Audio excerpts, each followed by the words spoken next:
Episode 31 with Steve and Mike.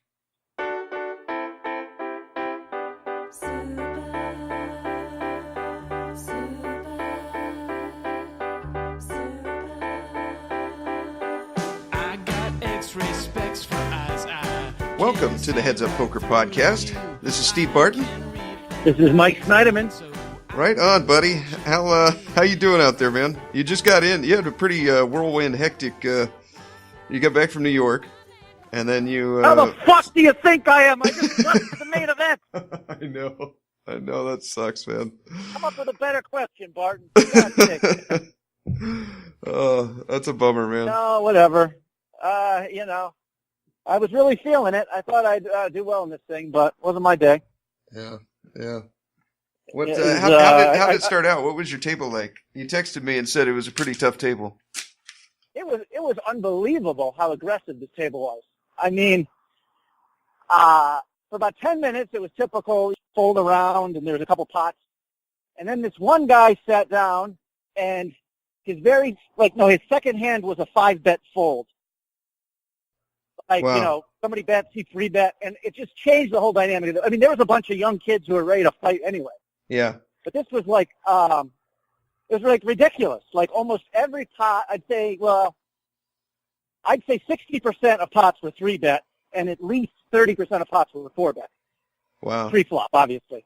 Wow. So a bunch of young guys, tough, and it was just, I don't know if I didn't adjust well or whatever, but it's just, usually I'm trying to helmet early in tournaments and just trying to see flops for cheap with marginal hands and hopefully bust a big hand. And yeah, I don't know. It was just interesting. It just wasn't my day. I mean, I got rivered in a couple pots, and like I said, the big move I made, which I put on Twitter, was just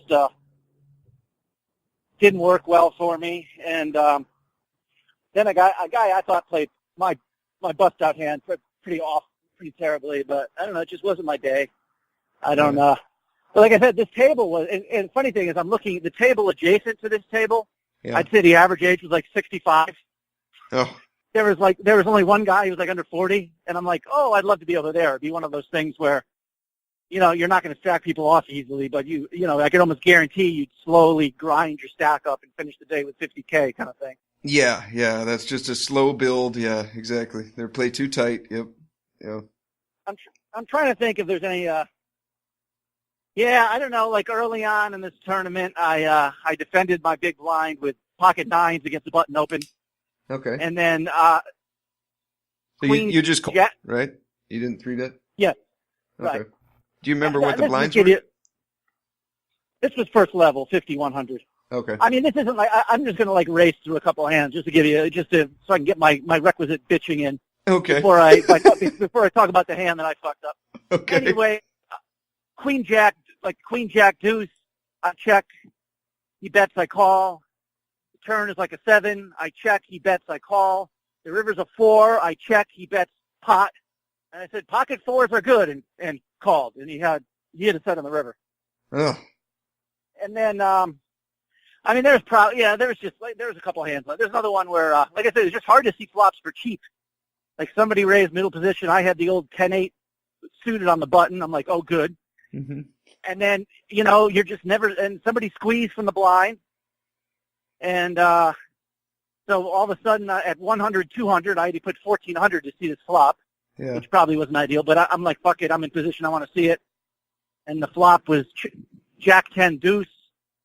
He bets. I call. Turn was like a 7. I pick up gutter ball. He bets. I call. The river was a king, check. He had king queen, so he rivered me too in another. But and then the one monster hand I had a set of 10s, and I don't even. I'll show the big hand that I guess was like the critical change for me was again super aggressive table. Like I said, this guy I've opened like middle position. The guy 3-bet me from the button, young Indian dude.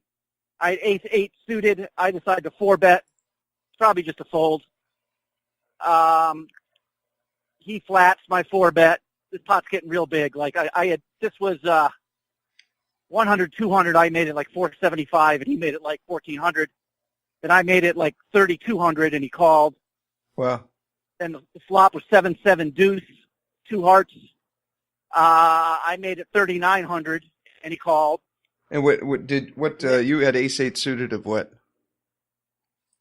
Diamonds. I had no flush draw. Okay. And the turn was a queen, and I bet big. I mean, I bet, we're 60%. I bet like 8,600. Yeah. So I started this like just under like 29,000 chips, and at this point I've already got like 16K in the middle. Yeah. He tanks for a long time. I almost called the clock on. The turn was a queen, by the way. Sorry. Yeah. So 7-7 deuce queen. I bet big on the turn, and he takes forever and calls. And the river's a 10. And I don't know. This is maybe the main event. Like I took a while. I'm like, I really should be shoving this river.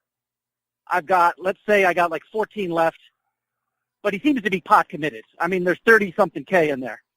Like if this was a 1K, if there was a 1K, I wouldn't do it. Even if I was in on my own money, I would have shoved that river.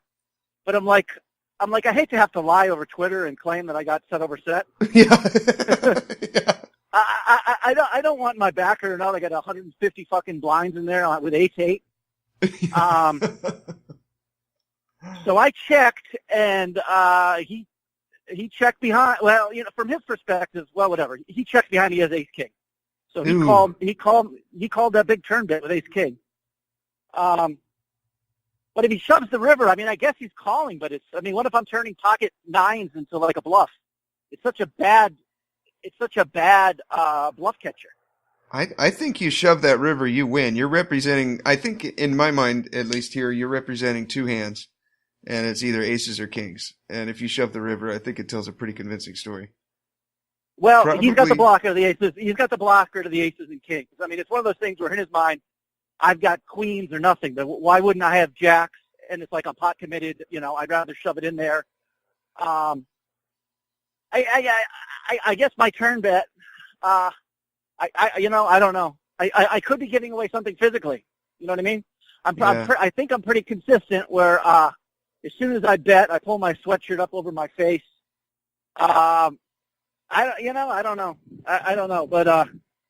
I know in any other tournament I'm shoving, but I'm like, if I shove and get called here by fucking quads, I said I'm going to claim aces got cracked. I'm already like, I don't know. I guess I think he's got a hard time calling there because, like I said, I could be shoving with fucking pocket fours there, which he doesn't beat. I mean, I don't know, like. Yeah, but at that point, pocket sixes is a bluff, and he can't even beat that. I didn't think he had a strong hit because, I don't know, people will Hollywood and with super strong hands and take forever to call. But I'm like, this is like forever plus a little time on the turn. Yeah. He really doesn't love his hand. Yeah. So my read was right for the. He might have called me though. He might have snapped me for God all fucking I know. But I don't think that's a snap call, dude. I mean, with ace high, he can't beat anything except basically what you had. I mean, unless you get farting around with 8-9 or something. I mean, Well, he's got to call 14 to win a pot of 44. So I only have to be bluffing. So not even 25% of the time there. So I don't know. It's very strange, but anyways, and then. So I was down like 12K, and when we came back to 150, 300, I got up to 18. This is just counting the table it was. Like I just wasn't. I opened quickly last hand, other than my bust down hand I'll give is I opened ace king under the gun. Mm-hmm. I 3x'd it to 900. I got like 18,000 to start the hand. Okay. And the big blinds got directly to my right. This is the guy who 5-bet folded like the second hand of the table. Yeah. But he won a few big hands, and he 3-bets to 3,100. Okay. Wait, you were on the button with ace king? No, I'm under the gun, and he's 3-betting from the blind. Oh, okay. You're UTG. Which right away, it's like if he's got aces or kings, he's never betting that much. If he's got I'm like immediately like it's bullshit. But it's just like I'm just not used to like putting 60 big blinds in with ace king. You know what I mean? Yeah. So it's weird. At this point, there's actually over 4,000 in the pot. So if I shove and he folds, it's almost a 25% boost to my. I think I have to do that because I mean, if I run into it, I run into it. But the guy's been so aggressive.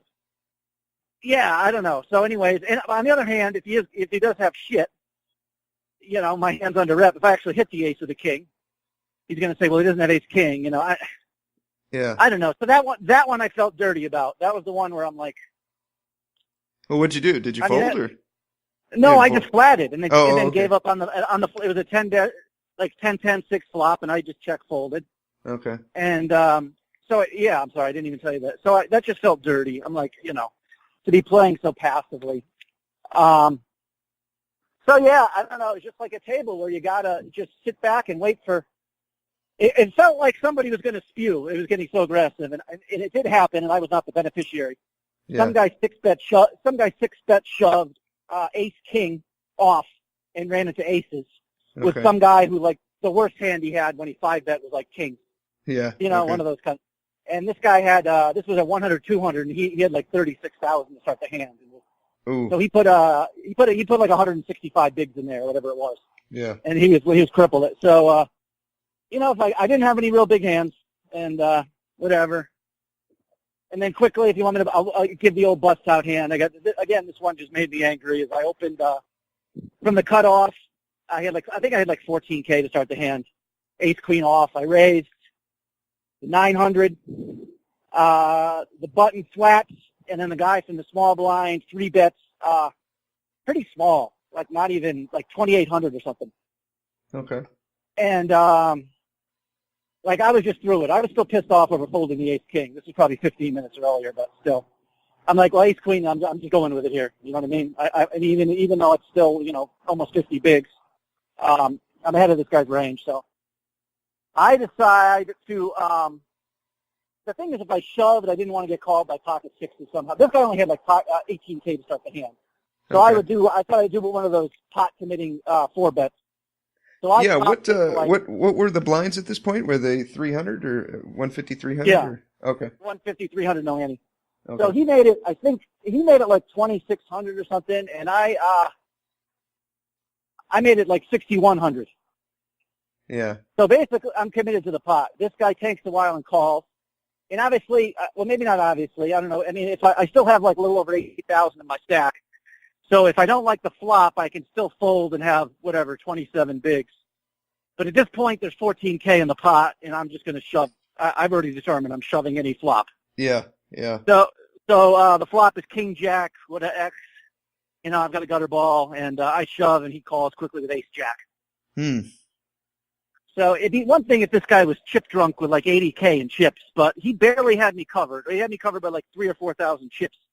And he was putting more than a third or a little bit more than a third of his chips in with ace jack out of position. Yeah, yeah. So I thought his move was pretty hideous. So that sounds kind like a juicy table. Yeah. So yeah, I mean it was just like I've never seen certainly early stages such just aggression. There's just so it was pretty remarkable. There were 3 guys who were all just at that level of just huge pots on every hand, 10 or 15,000 in chips in the middle. Wow. With anyways, but that's that. Can't win them all. Yeah, yeah. But it is a kick in the fucking stomach when you and it's a decent investment of money here. Yeah. I had to pay $4,500 to get 58% of myself. Mm-hmm.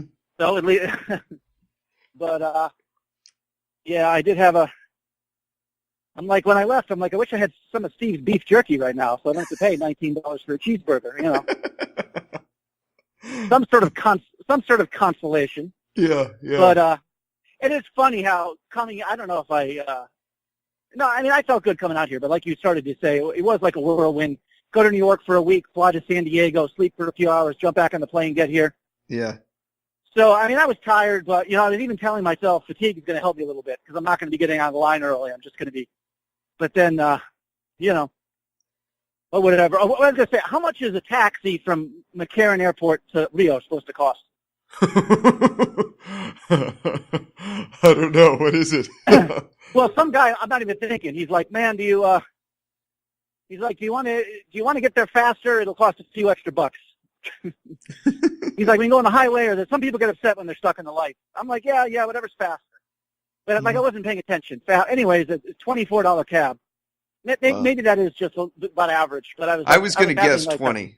I was going to guess 20. Okay, so that's probably about right. It's probably about right then. I don't know. Yeah. But I spent a shit ton of money in New York too. So it's funny when I showed up in Vegas for once, I was like money concerned. Like, I'm like, shit, I'm putting a lot of money into this tournament here. Let's try to cut down a few other places. And then immediately I thought I was getting sodomized by the cab driver. So it's like, anyway, yeah, let's from an outsider looking in, it did seem pretty hectic to me. I mean, you spent a week with your family in New York, and then boom, you're on a plane. We were talking the night before you were going to fly out to Vegas, and you were going to get 5 or 6 hours sleep, and then be right back on a plane, get there half an hour before the tournament. It just seemed pretty rushed. Well, not optimal, but I don't know. I go through my life pretty rushed and sort of I know manner. So this is not. No, I felt fine, and I thought I was ready to play good poker, and I'm trying to think if there's any. There's not any hands. I think I played horribly. I really wished I shoved the ace king there. I would have felt better going out with a flip, or even if I run into queens or whatever. You know what I mean? Yeah. So that's the only one that really. I mean, I'm sure there's other hands I misplayed, but that's the one that's bothering me for whatever reason. And even that, I don't think you say that's horribly played. I mean, a lot of people would say the same thing. I'm not putting fucking 60 big blinds in an ace king. But I don't know, Steve. Yeah. So when the main event over, it's almost like people set goals for the year. Yeah. Like this is almost the first day of the year. Yeah, it is. It is. And you are very goal oriented right now. So maybe we'll talk about your poker for a while. Like you've got some specific, I want to get some certain results online, and I know you're totally fascinated with the whole backing idea. Is that fair to say? It is, yeah. I came back. For me, the system reset January 1st was as soon as I got back from Vegas, and I knew I wasn't going back out there again. And I was like, okay. You mean July 1st, you mean? Well, New Year's for me, for New Year's resolutions, that kind of thing. Yeah. I'm sorry. Yeah, when I got back in mid-June or whenever it was, I was like, okay, no more Bovada, because you can't track the results. I was talking to Mark about that, and he's like, yeah, if you want to get any kind of backing, you got to, you playing on Bovada is not helping, because you can't just hand them your little spreadsheet on Excel and expect to get backed. Like you need SharkScope. They need to be able to look you up online and know that you're a winning player. And I'm like, that's a really good point. So I played the last few tournaments on Bovada. I had like $150 on there. I think I got it down to like 58 cents now, and I'm just going to leave that account open if I ever go back to it, but I have no plans to. There's enough tournaments on winning. I can they always have those turbos on demand. So if I got 2 tables up, I'm playing $50 and below. I'm not playing $5 anymore. That's just not really worth my time. And so I'm playing 50s, 40s, 30s, 20s. Every now and then, if I need to fill up space, I'll throw in a $10 one just for shits and giggles. But yeah, it's kind of cool. I'm looking on SharkScope, and I can see the graph going up, and I'm excited. I want to get.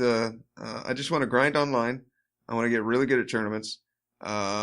I think I need to get some more coaching by Mark or maybe Ben Reasons, and maybe start working with Doug Lyford, and just get good. Like my goal this year is just grind, get that SharkScope graph up, so I have some, proof that I have some semblance of knowing what I'm doing, and get backed. And I want to play in some events next year. I want to play in like the thousands and 1500s, and maybe put up 10 or 20% of myself, and get the other 80 backed, and go for there. Bracelet hunt. I want to win. I want to win. Okay, man. There you go. I want to win. So what kind of volume do you think? Do you have a set number of games you want to play over the next? I want to grind every Sunday that I'm off.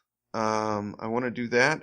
My goal is to grind twice a week, And so some days I may be able, I may only be able to do like a Tuesday afternoon or something, but at least I can get in 8 or 10 tournaments, But on Sundays, I've done, I think 2 or 3 solid Sundays now, and one of them was like 15 tournaments, another one was 10 because I ran deep in a few of them and I didn't want to add tables when I'm approaching the final and stuff. And so probably between, I'm guessing 10 to 15 tournaments on Sundays is realistic for me.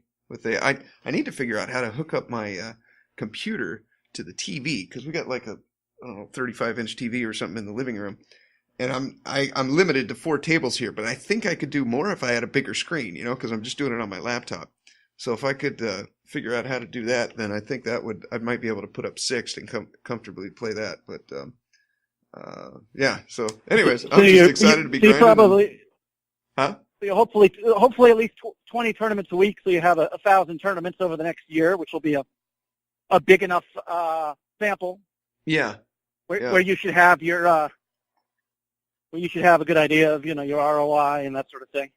Yeah. Although I wonder, like I said, I was pretty surprised that I got backing, and like I said, I was just on a 6-heater, but I do wonder. I did have like 4, 5, 5-figure scores online, and I'm not saying that makes it. This is just because I play bigger. You know what I mean? I'm not concerned about bankroll management. So I just wonder if that, like, if my average buy-in, I think on Carbon's like $85 or something. Okay.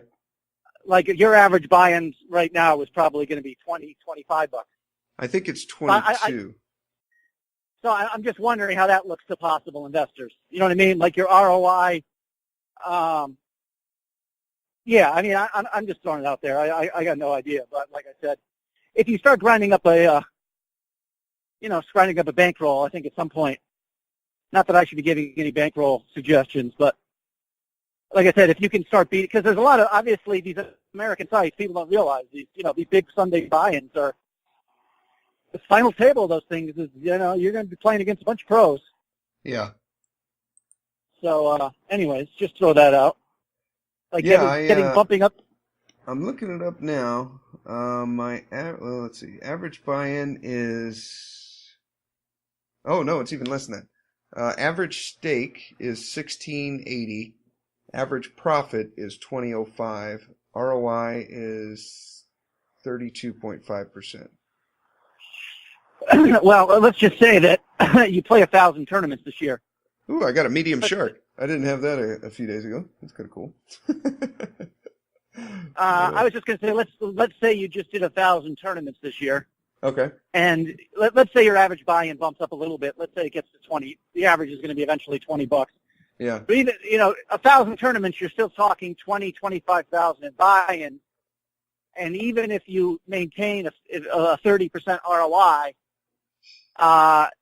you're going to only have like $7,000 in profit to show at the end of the year. Yeah, that's true.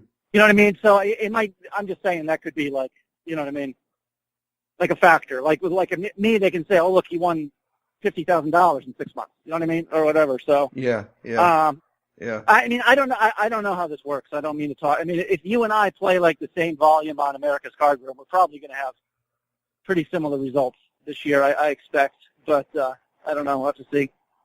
Yeah, I got my poker account in the bank is at I think 2,200 after my Vegas trip. I took out 15 and bageled those. And then online now, I think I have 25, something like that. So I figured my total bankroll is around 5K. I'm just I'm using 1%, and I'm not going to go over $50 tournaments. I'm not playing any satellites either. I thought about playing satellites. Those a lot of people say never miss those. Those are all really high value, but I just can never really bring myself to play those usually. I would just rather play a $30 or $40 tournament than I would play a $10 satellite and then hope to get into 100 and then have to play another tournament after that. Like maybe if I could just play the satellites and just keep the cash, but I called them on that and they said, no, the only way that'll work is if you're already in the tournament and then you play a satellite and win another spot, then you get the cash. I'm like, oh, well, no. Okay. Well. I'd just rather play the regular tournaments. And they got turbo tournaments that you can really, they're not going to show up as little dollar signs on SharkScope, but, you can get into a $20 turbo on demand, and it only lasts like 45 minutes or an hour because you're only playing 11 people. and just blow through that. First place is like $90 or 100 or whatever it comes out to be, and they're good kind of like stabilizers, and yeah, it's fun. I dig it. It feels good to be after the whole live scene. It feels good to be grinding online again. It was funny after the one Sunday I played like 8 or 10 hours, and I checked Hold a Manager afterwards, and I played like 3,000 hands, and I'm like, that is probably 3 times the amount of hands that I played for an entire week in Vegas. I was able to do in 4 hours online. That's just blows my mind, Right, So, of course, yeah. Yeah, it was a trip. Well, I'm the opposite. I think I'm going to have trouble going back to online. Are you? So we'll see. Well, I'm already, it's funny, I got into the carbon poker thread on 2+2 for the first time in like a few weeks. Mm-hmm. And people give updates on Monday, and I saw somebody got a check who requested it in May, and I'm from like early April, so somebody's like, and then I don't even want to get started in that. It's going to be trouble. It's going to be hard for me to go back online because of the carbon thing. I've got money to put on. Oh, ACR is good. I might. Yeah, it is until they stop paying you.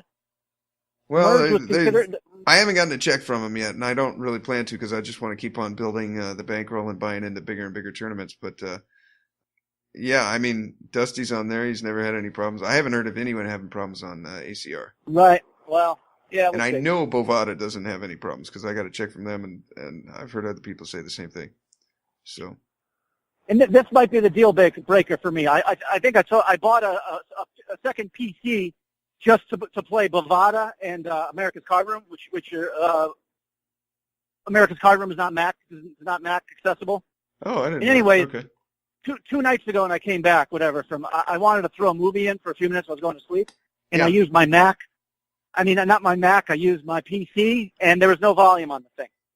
I played around with it, using headphones and this. I mean, it could be something simple, but I'm like, if I just bought this fucking thing, because I can't. I mean, obviously, I can't play online without volume.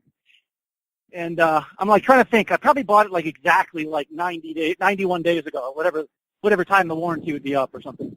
Yeah. Anyways, you could probably just take it to an independent computer shop and just have him take a look at it, Right. And he'll be like, "Oh yeah, it's your sound card at $80," or he'll be like, "Oh, here you go, guy. Unclick this box and you're good to go." Right. Funny listening to I'm glad you said you're thinking of getting coaching, because I was listening to the Ben Reason episode, which was a good one. Yeah. But I was just thinking, you get so excited over the mental aspect, the meditating and stuff like that, and obviously you're very much into like the self-help, motivational stuff. And it's much like in these early episodes we did where you're pointing out the obvious to me. I'm like so emotionally, unbalanced and irresponsible. Like, it occurred to me to tell you, I mean, it's like, you're like the most even-keeled person I know. And you're like the most positive person I know. So I'm like, if your poker is like, if you're using your energy to like become more positive and become even more poised, it's not that you're wasting time, but you're like the guy who can already bench press, 400 pounds and wants to put 5 more pounds on it. I'm like, so it occurred to me, I'm like, maybe you're focused on the wrong thing.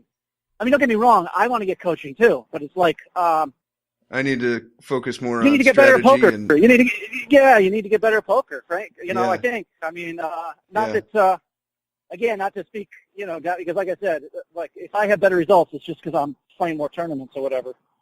But I mean, you just did one session with Mark, and he changed your whole 3-betting strategy to widen it up, make it less polarized. Yeah. And he showed you like a glaring thing, like your bet sizing tell, which like, guys at $100 and up are going to notice. Yeah. You know what I mean? Yeah. You're so, right. I mean, I know you're tight as hell with money, but yeah, I think, if you're going to invest any time or whatever, I think coaching is you could use it. Yeah, you're right. I mean, I could definitely, but for me, it's like such a glaring, obvious thing that I have like such emotional, mental stuff that, I have to be totally on top of that all the time. but for you, it's like, what is one motivational speech going to do for you now? Yeah. I mean, I don't know. I mean, really, I mean, I don't even, you're already fucking buzzing around on a plane up there, giggling to yourself at how great the world is. I mean, I don't know how, no, I mean, well, to use the weightlifting analogy, if you can bench 400, obviously you have to keep exercising those muscles, or they'll be atrophy. So, not that you should keep meditating and keep trying to be positive, but yeah, that's just because you're so motivated when you're talking about trying to get backing for next year and trying to show results and all this kind of stuff, and it just so anyways, I thought I'd throw that out there. Where yeah, no, that's good. I'm glad. I need to hear that. It's going to be especially and. I mean, I could be wrong. Like, I just think like my ROI like 3 years ago was like 25%. Okay. And then like last year it was like 30. This year I've been running. I mean, I'm not a 60% ROI guy, I don't think, or whatever I was this year. But definitely, have always been obsessed with like, you got to be able to finish these goddamn tournaments out. Yeah. You know what I mean? Like I used to like. 3 years ago, I was a winning player, and that's always the first stat I'd look at when I went to OPR, is number of final tables and number of first places. Yeah. I was like, for that first year and a half I was playing, I was always like 13 or 14% winning a final table. Okay. And now this year it's more like 25%. Yeah. Yeah. So, I mean, like, I could be wrong here, but I do think, like, especially like late game stuff against these good players, there might be, that's something you could definitely focus on, I think. Yeah, yeah. I could be wrong. I mean, it's not like you haven't won a tournament before. I'm lying, and I've run ridiculously good, but yeah, I don't know. You know what I mean? Like I just said, you're definitely nittier than me. Going to take, so sometimes, we had the Carlos episode, just sitting down and waiting for. But that's a huge deal. I mean, that's the difference between. If you right now are only going to win 11, 12% of the final tables versus 20%, that's like an ROI difference of like 20% at least. Yeah, yeah. First that place might means be everything. That might be the difference between getting a backer if you're showing a 40, 45% ROI versus a 20, 25%. But yeah. Just a suggestion. I'm not trying to raise any money for Mark, although I consider him a buddy now. But yeah, I would think, and Mark's a great finisher. Because he's got the whole sit and throw background, and he's like, yeah, he totally kicks ass at the late stages of the tournament. So, yeah. Anyways, like I said, I was talking to Mark about coaching. He's like, you got to get Daryl, because he's like done coaching with a bunch of different people. Yeah. I'm like, Ben is really smart. He's like, yeah. He's like Daryl, man, is the man. So, but even Daryl's like a couple $100 an hour probably. So. Yeah. Yeah. I liked my session with Mark. I think I'll do another one with him. That was really good. It's really good. I learned a lot. He has a way of teaching it to me that I got it, Right. Sure. He's not, overly, But, anyways, yeah, I guess, I mean, you agree with me there. So, but like I said, it's just kind of, and I know we have coming up another kind of a few more poker coaches / mental gurus, and I know you're, very into human psychology and all this stuff, but I guess I'm just repeating myself here. It just occurred to me, listen to the Ben Reason thing where you get excited over someone talking about the meditation. It's like, Yeah. When I sit and listen to Mark telling me I need to meditate, it's like something I need to listen to, because like he said, he's like the same as me. He's like a fucking ex-gambler, bad temper, all that kind of shit. Yeah. And he's kind of beaten that back and become very profitable. Yeah. But for you, I mean, not that it doesn't help, but like I said, when I hear you like leave a tournament 5 minutes every hour to recharge. It's like, 2 fucking hours of poker, Steve. You're already, you're already fucking, not like you should be, I mean, I don't know. You got away, and if it works, it works. But like that, if you, unless you're tilted or something, I just can't imagine why you'd ever want to walk away from table for 5 minutes or maybe meditate while you're sitting there so you can at least watch the other hands or something. I don't know. But anyways. Yeah. Yeah, no, that's good. That's good. I'm going to schedule a session with Mark. Yeah, I think so. I mean, you'll probably be fine without it, but yeah, but it anyway, can't hurt. It's only going to make me better. And you're right. That is my Achilles heel. I didn't really get it until the way you put it right now. But you're right. That is my strength. Definitely is my pre-warm up routine, being mentally stable, not tilting, just being even keeled. and living in the moment and not getting frustrated when I had a hand the other day when I was playing. I had long story short, I had jacks, and he raised, I 3-bet, he 4-bet. At that point, we were so deep, it was one of these huge mega stack tournaments where we each had like 350 big blinds.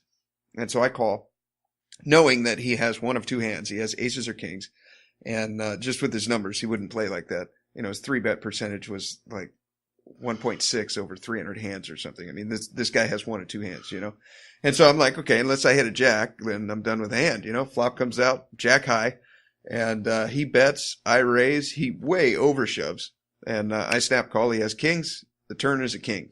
So he hit his set on the right. Wow. on the turn, and it wasn't even like it bothered me. It was just say, do you want to re-enter? Yes.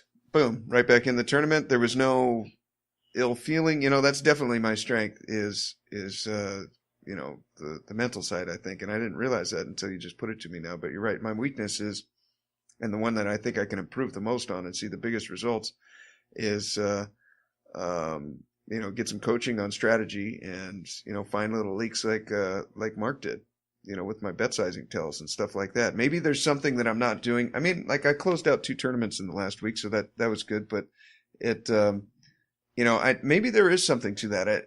Like you were saying, the late stages, there was a common theme when I was out there of, in Vegas of, 50 big blinds, 40 big blinds, 30, 20, shoving, and I'm out, lost a flip, and that's only 6 tournaments. And I'm going back through some of my tournaments online and seeing if they follow the same kind of pattern. And some of them do. So maybe there's something in there, like the middle, late stages of tournaments that is leak that I'm just not seeing, that somebody like Mark or Ben would be able to spot instantly and just be like, all right, this is what you're doing. See this spot right here? When you got 25 big blinds, you got to take it. And it's like, okay. I don't know. But yeah, I mean, again, I like I said, I have not watched you play enough to comment, but it's definitely like, it's your idea of like having a profitable year is like coming up with obviously it's certainly not going to be coming up with a better, meditation routine or okay, listening to a few more motivational speeches. I don't see what that really does. I'm not sure what that does for you at this point, but I don't know. Like I said, you are motivated for this year, which strangely, after my still profitable summer, I'm not really. But we'll see when I get home, and I'll be restless. I mean, especially no girlfriend, not going to know what to do. The first thing I'm going to do is fire up the computer, and yes, I'm competitive, so I'll have to. I'll find a way, hopefully, to make it profitable again. Yeah. Okay, but those motherfuckers at Carbon Poker, man. If I could be coming back now to $2,500 every 3 or 4 weeks, there'd be no stress in my life at all. Coming off this profitable summer and that. They're going under, bro. I was playing on winning the other day, and one of the guy's screen names was "fuck Carbon." It's like I couldn't believe they let it slide, but they did. That was his screen name, so just accept that. You know what it did? It got you. It got you into the World Series. It got you backed, and you got to move to another site. And it's freaking monopoly money at this point. You may or may not see it. If you do, great. If not, then yeah, that sucks. I was talking to guys out at the WSOP, and they said the same thing. They're just like you. They had like 40, 50 grand on there. Can't touch it. Well, Steve, I own steel-toe boots for a reason, and that reason is to jam it up someone's ass when they're fucking with you. That's the problem when you're fighting corporations. When it's individuals that mess with you, Yeah. you can always get even. Believe me, I always do. I find a way. It's not always in the preferable steel toe up the ass way, but yeah, no, you're probably right. And whatever, I have money to deposit on those 2 sites, and like I said, hopefully, it's not like my backer made a shit ton of money because they put over $5K into my main event and a few other tournaments last week, but my backer probably made at least, let me think here. Let me do they made about $8,000 off me this summer, so that's pretty good. Hopefully that means that I won't have a problem getting it next year either. Yeah. We'll see. Yeah. I don't think so, man. And I think you're good. Just keep grinding online, I'm still planning on taking an accounting class and trying to find some sort of whatever. Oh, you're going to take an accounting class? Yeah, that's the plan. I need to find some sort of, whatever. I don't even want to talk about that. We got a couple sweats for the main event. Carlos and Mark both made it to day 2. I saw Mark did. I didn't know Carlos was playing it. Yeah, he I guess he sold a package. Good for him, because I know he wasn't going to put a lot of money up for that thing. Yeah. But he bagged last night like $24K, so that'll nice. be hopefully get to live vicariously through someone else making a nice run here. So right I don't know, we'll see. Right on. Yeah, today's day 2, right? Today is day 2 for the flight A and B folks, and then day 2 is tomorrow for the flight C people. So they break There's 2 day 2s. Yeah, that's about it. I don't know. So I wanted to get out of town today just to avoid the what am I going to do in Vegas if I can't play cards kind of thing. Yeah. But for some reason, the only flight, there was no direct. Tomorrow I can take a direct flight, Spirit Airlines, an hour and 15 minutes to from here to San Diego. And today everything was like one stop in Phoenix, this, that, 4.5 hours. And I'm like, okay, fuck it. I'll just hang by the pool today. Yeah, just chill. So just chill. I don't know. Do we have a hand we want to discuss here? I think you said you might have a hand or two you want to talk about. I do. I got a couple of them. I'm pulling up Hold'em Manager right now. I won it was a 6-max. Actually, I think I won. No, did I get I know I won one 6-max. It only had like 40 people in it. And then another 6-max, I think I got down to the final table, but I didn't close it out. And I never thought that I was a good 6-max player, but I think I am. My numbers when I'm playing 6-max are pretty high. I didn't realize how many more hands you have to play, but off the top of my head, I think they were like 42 and 32, something like that. It was much higher. Normally I'm 23 and 19, something like that. Yeah, 42, 32 is super high. But yeah. You must have been on some fairly passive tables, but maybe not. I don't know. Yeah. So you got a 6-max. Is this a final table hand or? Let's see. Let me pull it up here real quick. Take your time, Steve. Nothing I like more than sitting in 106-degree Vegas heat talking to you. Just letting you know, no hurry. Okay. All right, here we go. All right, blind levels. We're at a 9-handed table. Blind levels are 225, 450. What kind of fucking level is that? Okay. Yeah, I don't know. I've got 55 big blinds. The chip leader at the table. 225, 450, and a guy with 10 big blinds under the gun +1 shoves all in. So he shoves in for 4,600. It folds around to me. I'm in the button cutoff. I'm in the hijack. And I've got ace of spades, jack of spades. So I got ace jack suited. Guy under the gun +1 with 10 bigs shoves all in. The stacks behind me, so I got 55 bigs. The stacks behind me are 20 big blinds in the cutoff, 41 on the button, 18 in the small blind, and 27 in the big blind. So what are you doing with this hand? Are you just folding it, or are you calling or raising, or? Yeah, I mean, 10 bigs is what he had? Yeah, 10 bigs, yeah.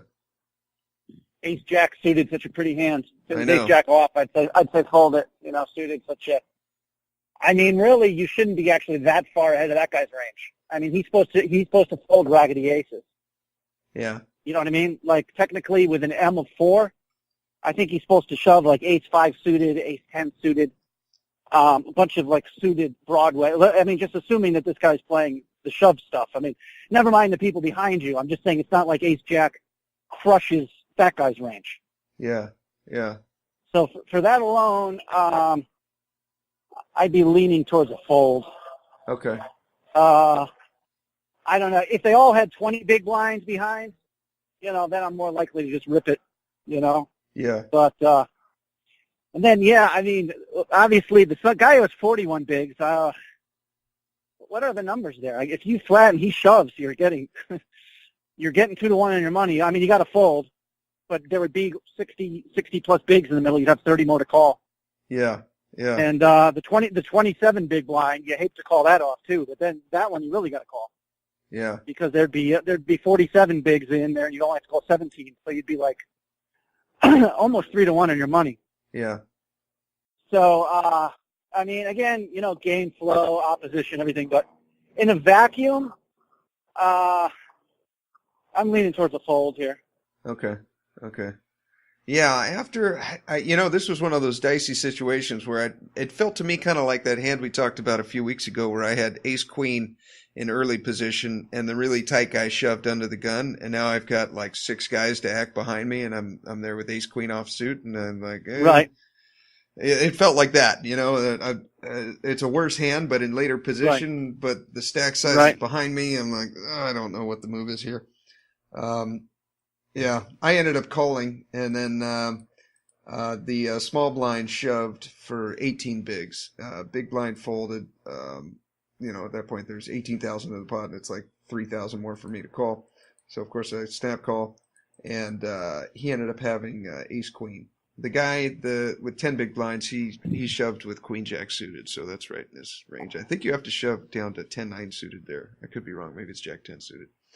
But, yeah, so I don't know. There's that one. Yeah. I think a fold.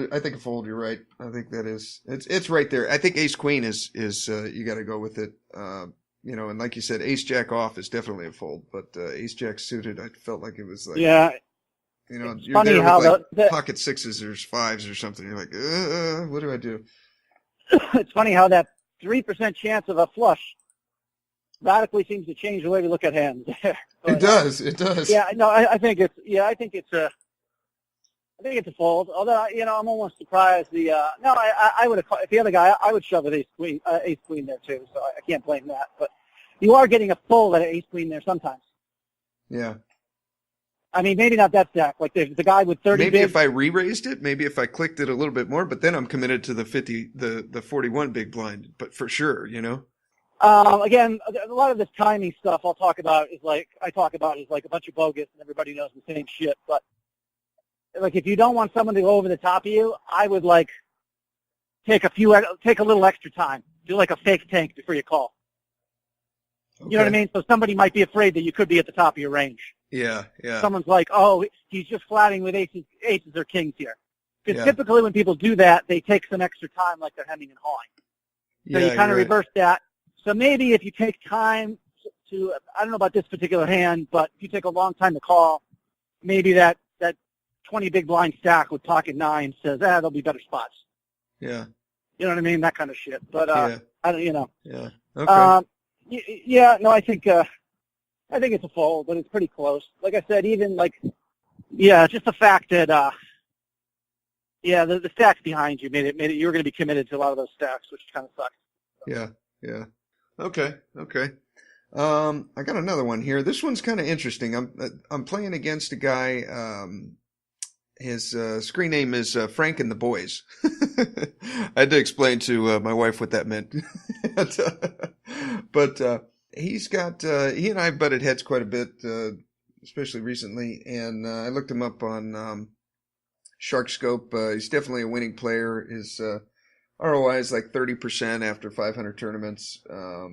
He's good. And I've got blinds are 1,000, 2,000. I have 38 big blinds. I've got 75,000. I'm under the gun plus 1, and I've got pocket 10s. This is a 9-handed tournament? This is 9-handed. Yeah, full ring. Same tournament, yeah. Okay. All these hands are going to be from the same tournament. So this is later in it. This is hand 215. I'm min raised to 4,000. At this point of the tournament, I just min raise everything.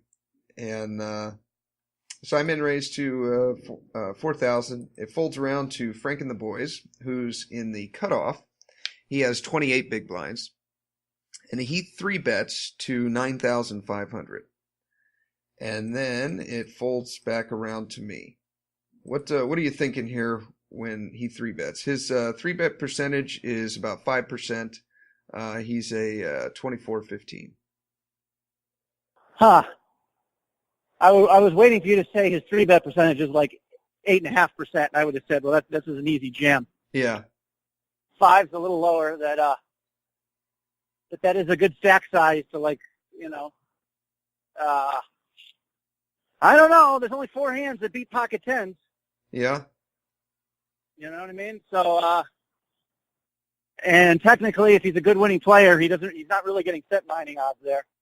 So he should be like 3-betting, probably pocket sevens and stuff, especially with, 3 guys behind him to act. You had 38 bigs and he had 28 to start the hand, was it? Yep. Yeah. I think I'm 4-bet calling off. Yeah, I'm going to 4-bet. Okay. I mean, like I said, I don't know the game. And you said he's a 24-15-5? Yeah. 24-15, 4.8.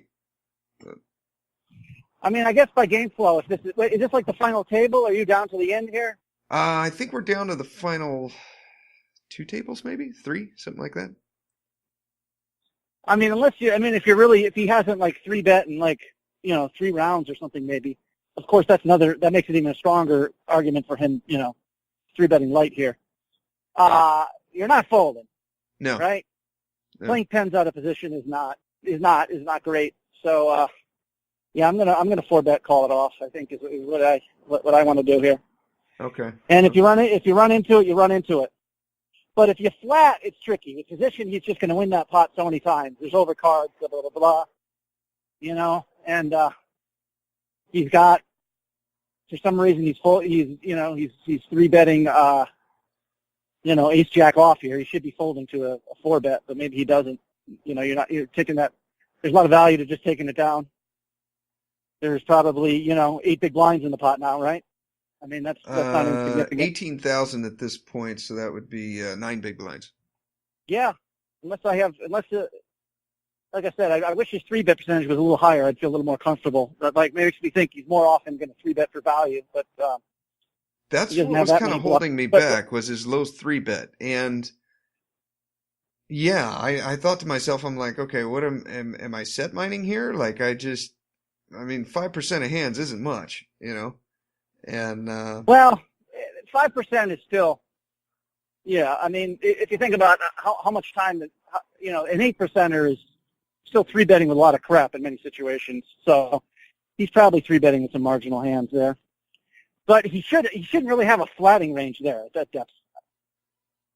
Unless he's just, I'm not folding pocket tens to a guy I have covered. Even like I said, the fact you're in early position and he's not like a super ag player, makes you think that he's not that he's got a pretty strong 3-betting range. Well, 5% I just put into slice. 5% is 9s plus, ace king off, king queen suited, ace king suited, ace queen suited, ace jack suited. Well, ace queen off, that's got to be in there. No, that's not a top 5% hand. Not top 5%, no. Well, king queen suited is, and ace queen off isn't. Okay, I don't know. Yeah, that surprises me. Yeah, this is. That's just what slice is. Maybe he doesn't do that with king queen suited. Maybe he does it with ace queen off or something instead of, I don't know. But that's just what slice puts it in as. I mean, if you want to, if you got a lot of chips at this point, 38 bigs. I don't hate it if you flat and just want to reevaluate on the flop. That was kind of my reasoning. I felt like folding was out of the question, but I don't know. With the 5%, I just felt like he more often shows up with a bigger hand, and at best he's got 9s, and maybe second best is he's got ace king. That he'll actually call me with. Well, yeah, if I come I don't know. If he's a winning player, I'm just assuming they're all winning players. Like, recognize the spot, kind of thing, where it looks very strong. I can't dismiss the possibility that he's never doing that with, 10-8 suited with the ace blocker. But you're the one who plays a lot with him, so yeah. If you think he's on a strong range, then I guess flat and reevaluate. Okay. I end up flatting. See what the people like. Okay. We go to the flop, and the flop is 8-6-4. So there's 23K in the pot. So blinds are, so that's like 11 and a half big blinds in the pot. Flop is 8-6-4. I got 65 behind. He has 46. Okay. Are you betting this flop? Are you check raising? What are you thinking?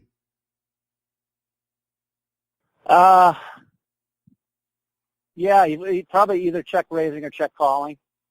Okay. I went Unless, for the. Oh, go ahead. No, go ahead. Yeah.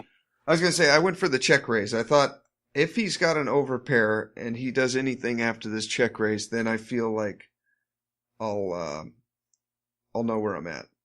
And so I checked. He fires a small bet. There's 23K in the pot, and he bets 6,200. So Right. You know, a quarter of what's in the pot. And I went for the check raise, and I raised to 14,000. And he insta shoves. Well, that sucks. Yeah. Well, he told a good story of an overpair. He did. Although, if it's me, if I think your range is capped, where you never have, like the best hand you would have would be pocket tens there, then I would play ace king that way. Take a shot that I get a fold. Okay. I mean, there's a lot of money in that pot for a guy who starts the hand with 28 bigs, and if he still has fold equity. So I mean, if I have to guess here, I guess it's an overpair. But I'm just saying, I would play ace king like that, and even bet small. So if you're planning on reshoving over the check raise, it looks like your small bet was trying to trap the guy. Yeah. But actually, the small bet, depending on stack size, is just so if the person does raise, you still have some fold equity. Because if he bets seven big blinds and you raise 14, then he's got no fold equity with his ace king. Yeah. But because he bets so small, I mean, it's really not that much of a difference, but it is. Yeah. He probably can still think he's getting you to fold some hands, maybe pocket sixes or sevens or whatever. Yeah. He might be, like I said, it certainly looks like a big pair. It's not like pocket tens have never run into a big pair before. But so what price are you getting to call here? How many chips are in the pot? Let's see. There's 84,000 in the pot. I got to call 32. Less than 3-1. Well, yeah, I don't know. Jacks, queens, kings, and aces. What's that? There's 24 combinations of hands. Yeah. If for some reason you think he's going to do with ace king, sometimes that's 16 combination of hands. And if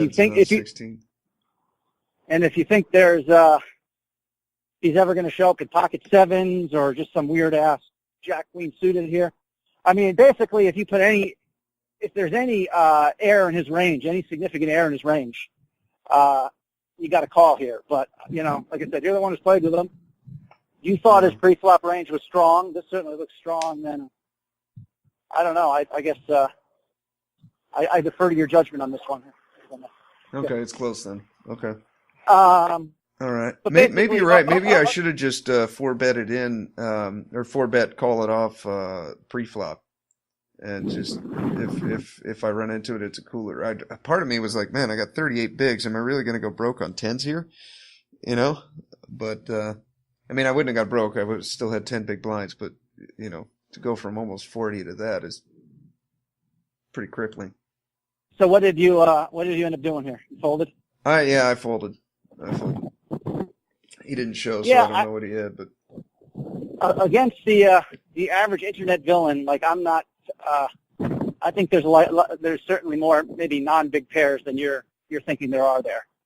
Okay. Just the way you played the hand, and if he's totally taking big pairs out of your range, and if he's totally taking sets out of your range, thinking, well, he never played a set that way, then you're either full of shit there, or you've got exactly what it looks like you have there, and it's kind of it's a check raise. It's a probe bet, which is, so you probably made the right fold. I mean, I don't know. Like I said, I get stubborn with those, and I'm six tabling, and I got jacks, and okay, sorry, fucking whatever. Yeah. I have to go down with it. So, yeah, I mean, we didn't bring up the possibility of just flatting there too, especially he's betting so small. That's true. He's, I mean, he still can. If he's got a big pair, he's still probably going to price you. Yeah, that's probably actually my favorite flop option there. Actually, it's just flatting. As much as you got to see two more cards, and there's a good chance that one of them is going to be a big card. Yeah, I don't know. I don't love your fold there on the. I think you're just getting too good a price, and you got an overpair, and you got to just. But okay. He didn't show his hand, obviously, so we don't know what the villain had here. No. No. Yeah, I don't know. Those are tough spots, like you said, with that stack size. You can just set mine there, I guess, too.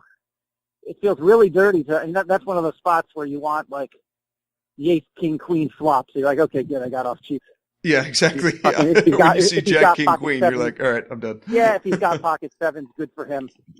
Yeah. Kind of like when people bitch about, like, seeing an ace on the flop. My kings are always getting out kicked. I said, believe me, you got to weigh easy. You think I didn't run into, the 8-6 deuce flop where someone's got a set of sixes kind of thing. You know what I mean? Yeah, yeah. Tough spot. I mean, I guess, you can't 4-bet fold, obviously. You 4-bet, yeah, I don't know. But like you said, the smaller bet like that is usually, I mean, obviously other players know how to get it's usually someone trying to induce with a big hand, though. Okay. Unless, like I said, people obviously level the other way. But, yeah, I mean, you probably is this a tournament you end up winning? So that makes you think you made the right fold, right? Well, I didn't win this one. I went deep. I think I busted like 14th out of 187, something like that. What I got? Okay. 14th out of 184. So I got close, but what price did you get on that? You had to call. There was 38 in the pot. You had to call 44. Just curious, one more time. There was 84K in the pot, and I had to call 32. Yeah, I don't know what I'd do with that spot. I think your check raises though. Yeah, I think it's just check call there probably. But like I said, I thought my check raise looked so strong that he would only do that with a big overpair, but maybe not. Maybe I should have done this hand like you did with Ben last week. Put you're the villain. Of course, I don't know what he had, so maybe that would have worked. Yeah, you might be right. But like I said, I just at least against the players that I'm picturing as your typical MCT winning red. If they can tap your range there and take sets and big pairs out of you, then I'm definitely taking a crack at it. I'm definitely playing this king that way. Okay. All right. But yeah, if ace king was in his range, then I think it was a call. Yeah, I mean, like you said, probably 10% of the time he's just bluffing with complete air, which would even lean it more towards a call. He could have pocket 4s or 5s or some small pocket pair that he's just, this guy probably has queen king and he's picking. He could have had like a worse than pocket 10s and thought he was shoving the best hand into possibly. Yeah. But yeah, he could have had 9s. My goal is to always make you question everything you're doing, Steve. So here I have to just show that, no. Yeah, I mean, like this is one of those fucking hands that'll come up a billion times, and yeah, I mean, you can even, I guess you got to fold, but like I said, it's just weird to like set mine with. I mean, early stages, I'm sure there's situations there where someone cold 4-bets you who's not aggressive, and you're like, am I really going to be playing fucking queens to set mine here? Yeah. One of those kind of situations when then the flop is, deuce 6, and you're like, well, I can't fold to a flop bet with queens, and then a 9 on the turn, you're like, well, I still have an overpair, I got to call this, and then all of a sudden there's, a jam on the river, you're getting 2-1 on, and you're like, oh, well, I have queens. Yeah. I wish we conducted this interview earlier, because now I'm standing in the real parking lot where all the cabs are coming in and all the day 2 players are walking up here. Oh. All these lucky bastards. Anyways, hopefully this is not my last main event. It won't be, man. It won't be. It won't be. I want to play the main next year. My goal is just the thousands and 1500s and like that. But who knows? Maybe if I get bink a few of those, then or at least cash in some of those, then I can roll it over into the main. No say. I don't know. But right. I got another one here that's kind of interesting. Okay. The level now is 2,000, 4,000. It folds over to Frank and the boys. He raises it up to 87, so it was a 2.35x, 2.2x, and something like that. More than the min raise. He raises it up. He's in the button cutoff hijack. He's button 3. We'll just call it late middle position, and then it folds to the cutoff, who calls. And then the small blind calls, and I'm in the big blind with ace 10 offsuit, and I complete. Stack sizes are, I've got 23 bigs. Frank and the boys has 26. The cutoff has 96 bigs, and the small blind has 57. Okay, so ace 10 off in the big blind, I complete. We go to the flop. Hold on a second here. Okay. We haven't that's not a bad shoving spot right there, really. Oh. There's 8.5 bigs in there. That's a 33% boost to your hand. Okay. And just got to throw that out there. Is that a shove spot, you think? I think I'm only getting called by better, right? Nobody's calling there with king, queen. Yeah, a lot of folds. Yeah. No, I just thought I'd bring it up there. That would be the worst hand I would shove there, I would think. Okay. I mean, I would, I'd be shoving ace jack probably. Ace 10 suited, I think I shove. I think ace jack I'm shoving, because then if I get through Frank and the boys, then I'm sure I've got the best hand. Yeah, well, you said Frank's at 24-15, so he's opening a lot of pots with crap. That's true. Pretty high V-pips. Well, he's raising 15%. So 15. Right. Well, what's? Yeah. Yeah. Okay. But that's still pretty high. He's probably very flatty late position with some marginal hands that give the 24. But anyways, just thought I guess how many? You're 23 bigs to start. 23 bigs to start. Yeah. Okay. You ever 3-bet squeeze fold, like make it look like you're committed? I guess you would be committed. I was trying to think if you squeeze like 7.5 bigs, somebody shoves over you, you put exactly a 30 you're stacking. Anyways, let's go. I think flatting there though is like, ace 10 is like, you don't want to go bust on, and if you fucking miss the flop, you can say whatever, and just move on to the next hand. Yeah. There's a lot of money in there too if you somehow smash the flop. Anyways, so what happened in the flop? There's 38K in the pot. So what is that? 9.5 big blinds. The flop is 3 of hearts, 10 of diamonds, 2 of hearts. I don't have a heart. The small blind checks. Now with 38K in the pot, you got top pair, top kicker here. Are you check raising or are you betting? What are you thinking? Yeah, I think probably check shoving. Oh, okay. Check shoving or leading it out. I mean, someone's got a big pair, someone's got a big pair. There's only one person you're worried about pretty much being, sometimes someone's going to show up with a set, but basically if Frank doesn't have an overpair, you get the best hand here, right? Yeah. That's your thinking, 19 out of 20 times.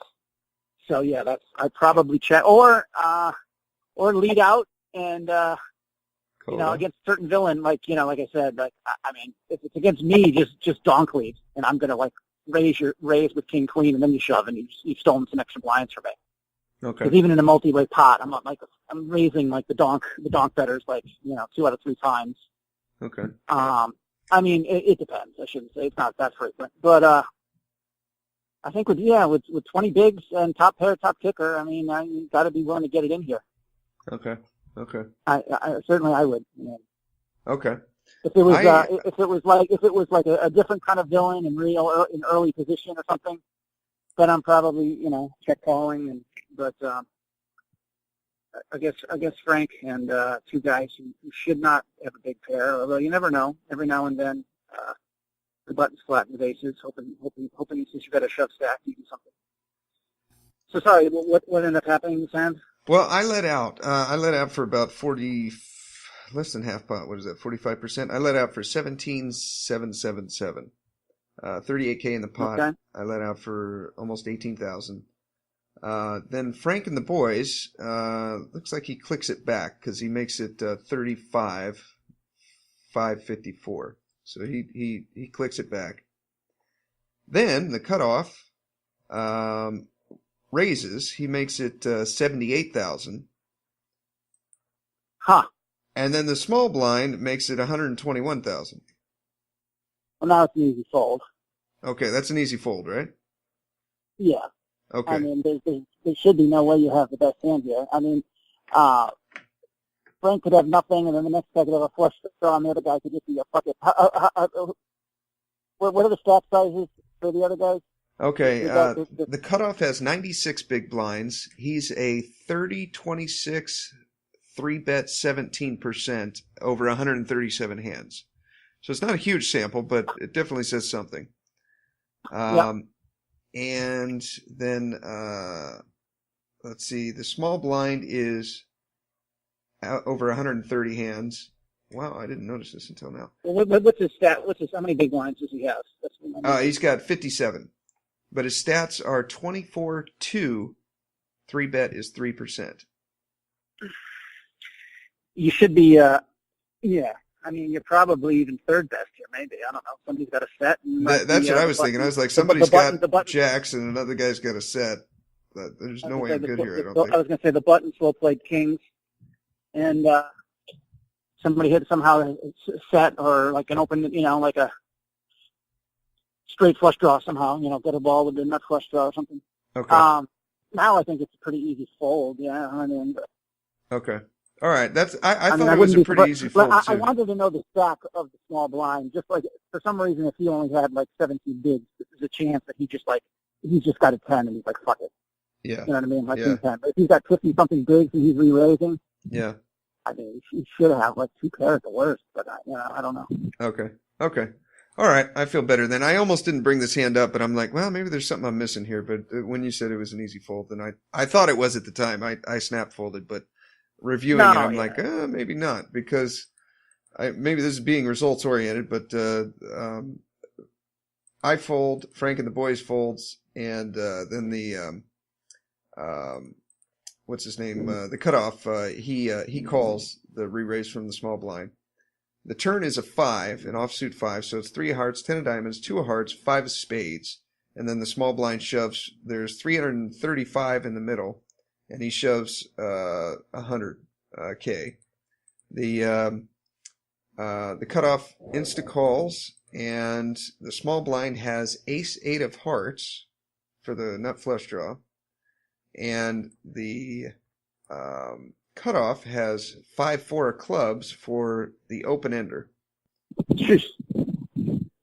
So I folded the best hand, and after it happened, I'm like, well, maybe I misread something there, but to me, I mean, 90% of the time there, one guy's got a set, another guy slow played aces, and that's the hand, I mean, the fucking button played that hideously, if you ask me, with all the chips he has there. Yeah. You know what I mean? Like, one of the guys put a big dent in his stack, plays it that way. Oh, he was the chip leader, and then it was overwhelmingly the other guy after that. Yeah, it was. I thought it was. Yeah, no, that I would not expect. Okay. I guess. Yeah, I mean, I didn't even bring up the possibility that they could both have draws because it's like so unlikely. Yeah. Yeah, I mean, I guess that's the way the small blind obviously can't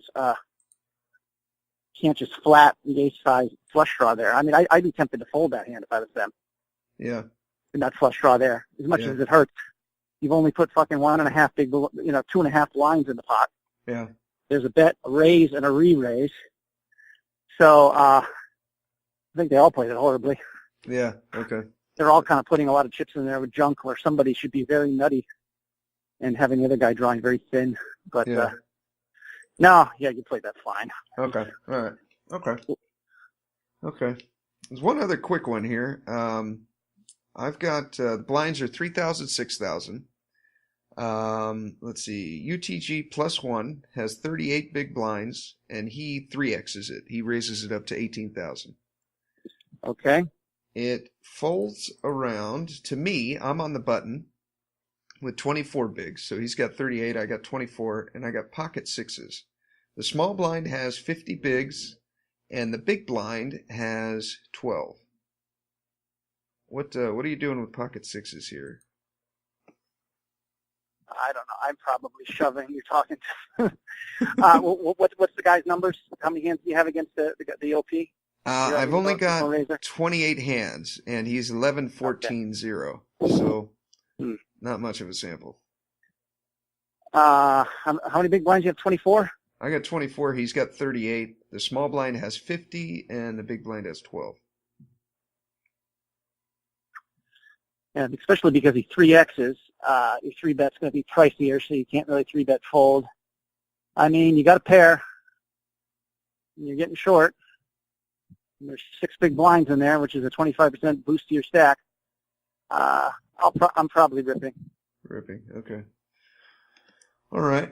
Unless I think this guy's like really, super nitty. If you don't have, don't have too many information on him.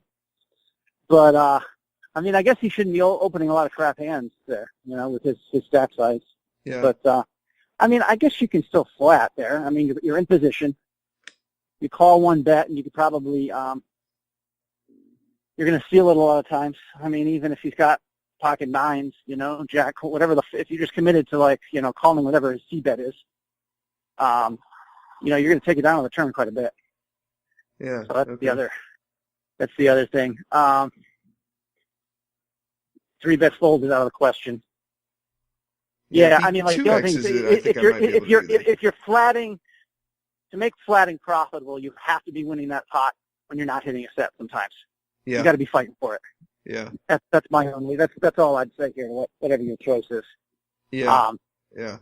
So, yeah, I mean, you got position. Maybe I'm liking flatting even a little more. And then, yeah, I mean, if the way you mentioned the stocks behind, I'm guessing you flat and someone raises. Well, I do flat. I don't know. I do flat. Yeah. The small blind and the big blind, they both fold. So they didn't they didn't shove. But we go to a flop. There's 50K in the pot. I've got 127 behind. He has 207. So the effective stacks are 127. The flop is 2 of clubs, 5 of clubs, 7 of diamonds. I don't have a club. Okay. He leads out he clicks half pot. He leads out for 25,200. I'm calling. Yeah. Okay. Are you ever shoving there? I mean, you can't really love any turn, right? Except for maybe like a 4 that's not a club or something. Right. Or maybe an 8. Yeah. I mean, even an 8's kind of bad because it's an overcard, but. Well, if he for some reason has a crummy hand, then the queen's not bad if he's got ace 10 because he's going to barrel again. Okay. Yeah, I don't know. I guess you could click it. If you click it back, you got to call. I mean, if he's got a big pair, he's got a big pair. Yeah, yeah. Like more than shoving, I would rather min raise, and he's still thinking, oh, he's not pulling this shit on me. So he jams his ace king in there. Yeah. Okay. But if you shove, he's folding his ace king. Okay. Even though it's almost the same thing. You clicking it back is like putting so many of chips in there. You shouldn't be folding anyways. No, that would but make it up to he might interpret differently. Yeah. So this guy's trying to steal it. So I think rather than shoving, where if I shove, I'm only getting called by better. But if I min raise, then I get him to tool out with ace jack or something. Yeah, you might, yeah. Okay. The chance. But I don't know. You might even call it ace queen. You shove ace king. You shove. But so what ended up happening here? Well, I think I took the worst route. I sat and thought about this for a while, and I'm like, do I really want to end it here with sixes? And I'm like, that's if I'm gonna play this, I got this. These are the flops I got to fire on. I mean, had it come like Jack, Queen, Ace or something, then, you know, I'm completely done with the hand. But I mean, this is about as good as it gets for pocket sixes. If I'm gonna call his 3X on the button with pocket sixes, this is the flop I got to go with. And I did probably the worst option, and I folded. And right. Yeah, I was looking at that afterwards. I don't love how you played that hand for sure. No, that is not a fold. That's not a fold there. If I'm calling pre-flop, you know, if I fold pre-flop, I think the best option pre-flop is call flat. But like you said, if you're calling with sixes there on the button like that, these are the kind of flops you got to take it. You got to just go with it. And if he has pocket tens or whatever, then so be it. But there's so many ace jacks and king queens and jack tens and just overcards that are in his range there, especially when he just clicks the half pot button like that. That was a mistake. Yeah, I think I like raise, call it off here, but you know what I mean. It's just once again, you might have. This is one of the situations where the more you play against these guys, I mean, certainly like, you know, the higher buy-ins, usually the players are so balanced that even having the HUD almost doesn't help you that much. Yeah. But these lower limits, once you get like 500, 1,000 hands, you're going to see which guys are c-betting 55%, which are c-betting 80-something percent. Yeah. Yeah. Where if this guy's an 80-something percent c-better, you're probably going to raise, call it off. Yeah. And then if he's, you know, 50% or something, you know, maybe even just folding it away from it and assuming that he's, you know, he's got a big pair or something. But yeah. This is I'm not like a real HUDmeister. You know, I look at like 3 different stats, but this is where, you know, again, coaching from Mark or whoever. Mark's like a HUD whiz. Yeah. Where, you know, that could benefit you in these decisions. But, yeah, that was my only caveat is that if you're calling here, make sure you're in position. You know, you can't be just a set nine. You gotta, you know, make some play. You gotta steal the spot. Yeah. So. Yeah. I don't know. Love that one. Okay. Oh, I've been talking with Doug Lightford. He and Daryl Jace are starting up a podcast. Oh, really? Yeah, they're just on YouTube right now. I'm going to give them a call after we're done here and help them out getting it on iTunes. And I got our information in and graphic and everything to Poker Fuse. We should be up on there pretty soon. That'll be cool. But, well, Steve, you keep doing what you do and make things work. I'll keep doing what I do, is running around wishing I could be luckier in life. That's not true. It's been a good summer. It has, man. You've had a hell of a summer. That's good. That's good. Yeah, I'll give my for the 20th time, I'll give my I can't imagine doing this for a living statement. So just the heartache of, I mean, of course, for me, this wasn't a heartache kind of day where, you know, I got it in with aces and some guy tooled out with, you know, 3-6 suited, you know, with an open-ended straight draw or something for 150 big blinds. You know, this wasn't that kind of a day. Yeah. And when all the chips were going in the pot, I had the worst hand, and I don't think I played great poker. I didn't play terrible either, but either way, man, fucking kicking the nuts. Yeah. Get knocked out of this thing. Yeah. But anyways, man, nice talking to you as always. You too, man. Talk to you soon. You have a safe flight home, and thank you for tuning in. Hit us up on Twitter at HUP Podcast, Facebook, Heads Up Poker Podcast, and our email is headsuppokerpodcast@gmail.com, and check out our blog where you can get all our episodes, headsuppokerpodcast.blogspot.com. If you want to support the podcast, you can log into your iTunes account, find us on there, and rate and review us. We love that. That'll move us closer to the top of the list. So if you want to support the podcast, that's the best thing you can do right now. And thank you for tuning in. Here is your weekly motivational speech. Well, you thought it was over. Well, let's just get started. This is the part where you reinvent yourself. It's time to get tested, to test your will, your endurance. It's time to test your heart, to test your limit. It's about no days off, no weekends, no holidays, no birthdays. Listen to me, no days off. It's about gaining the competitive edge. You can't afford to make excuses. No excuses when you feel pain and trust me.